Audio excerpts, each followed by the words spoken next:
Ada 3 pesan inti dalam kitab Wahyu. Kalau kita baca kitab Wahyu pasal 1 sampai 22, ada cerita naga lah, ada cerita perempuan lah, ada cerita hujan batu, hujan es, asintus, langit tergulung, langit baru bumi baru.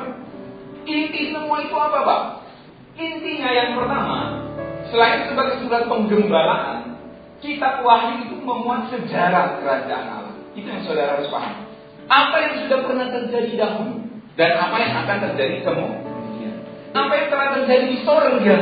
Di sorga sudah terjadi apa? Pengusiran setan, Wahyu pasal 12. Kemudian apa yang sudah dan sedang terjadi dan akan terjadi di bumi sampai Tuhan datang kedua kali.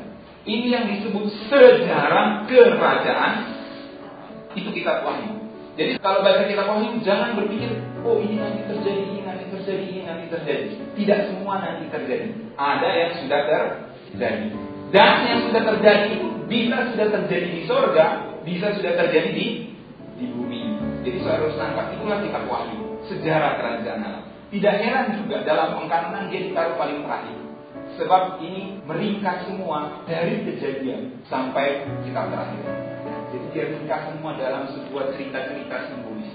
Kemudian inti yang kedua dari kitab Wahyu, bahwa sampai kedatangan kedua kali, umat perjanjian itu bangsa Israel dan setiap orang Kristen yang punya kesaksian Yesus akan selalu berada dalam konflik dan perjuangan. Jadi saudara jangan bayangkan orang Kristen itu akan nyaman-nyaman saja, akan aman-aman. Justru ketika kekristenan aman, kekristenan hancur lebur. Sejarah membuktikannya. Tapi ketika kekristenan ada dalam masa aniaya, justru iman yang murni itu muncul.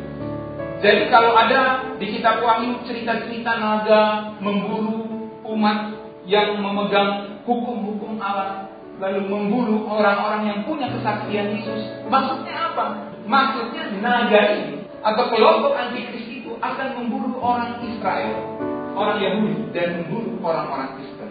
Kalau begitu siapakah naga itu? Siapakah kelompok antikris itu? Inti yang ketiga, kitab Wahyu menceritakan kerajaan kegelapan yang kalah oleh kerajaan terang. Happy ending. Kalau novel-novel kan, dan akhirnya mereka hidup bahagia selamanya. Itu novel-novel biasanya.